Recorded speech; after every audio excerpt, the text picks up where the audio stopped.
নমস্কার দাদা। Hello. Nice to meet you. Hello. আজকে আমি এসেছি আপনাদের অফিসে, জেলা অফিসে শ্রীরামপুর। তো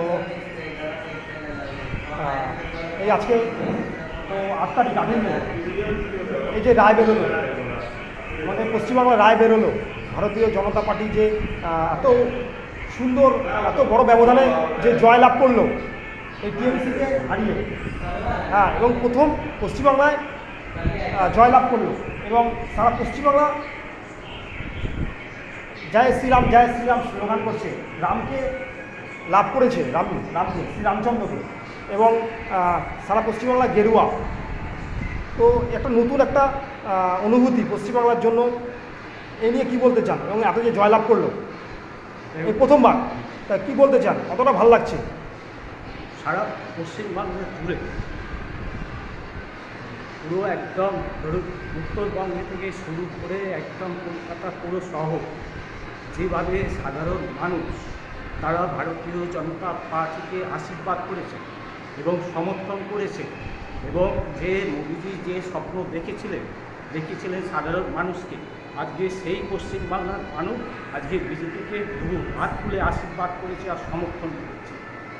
যেভাবে মানুষ সমর্থন করেছে, স্বাভাবিকভাবে পশ্চিমবাংলার মানুষ এখন যেমন শিল্প চাইছে, যে সমস্ত শিল্প কলকারখানা আজকে বন্ধ হয়ে আছে, ঠিক আছে, আগামী দিনে সেই সমস্ত শিল্প কারখানাগুলো খোলারও যেমন ব্যবস্থা হবে, ঠিক সেই রকম শিক্ষাক্ষেত্রে উন্নততর হবে, স্বাস্থ্যে উন্নত হবে।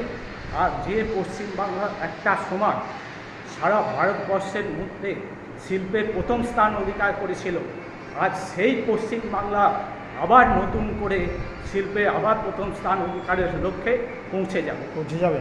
আর বেকাররা চাকরি পাবে, তো বেকার ছেলেমেয়েরা বেকাররা চাকরি পাবে, শিক্ষার উন্নতি হবে, স্বাস্থ্যেরও উন্নতি হবে।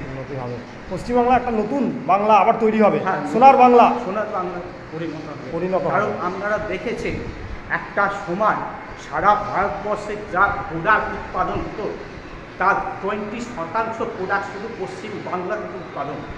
কিন্তু আজকের পরিস্থিতি এমন জায়গায় এই সরকার নিয়ে চলে গেছিল, আপনারা দেখেছেন এই সবুজ সাথী সাইকেলটা পর্যন্ত হরিয়ানা থেকে নিয়ে আসতে হয়েছে, সেই সাইকেলটাও আমরা তৈরি করতে পারি।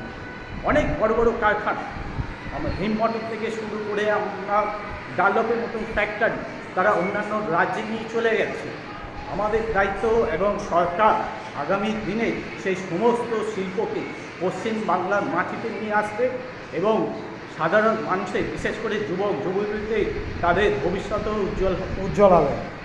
একটা মানে একটা পরিবারে বাবা মাও একটা শান্তি ফিরে পাবে, তার ছেলেমেয়েরা চাকরি পাবে, এবং সারা পশ্চিমবাংলায় যা পরিস্থিতি তৈরি হয়েছিল এক ধরনের, সেই পরিস্থিতি অনেকটা উন্নত হবে আমরা আশা করছি।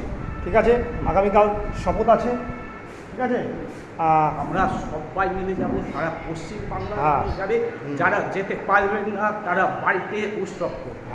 শুভেচ্ছা রইল আপনাদের সবাইকে, আপনাদের আপনাদের জেলা সংগঠনের সমস্ত সদস্যকে শুভেচ্ছা রইল।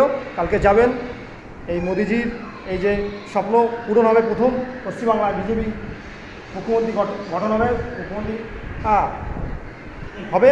তো শুভেচ্ছা রইল। Thank you very much.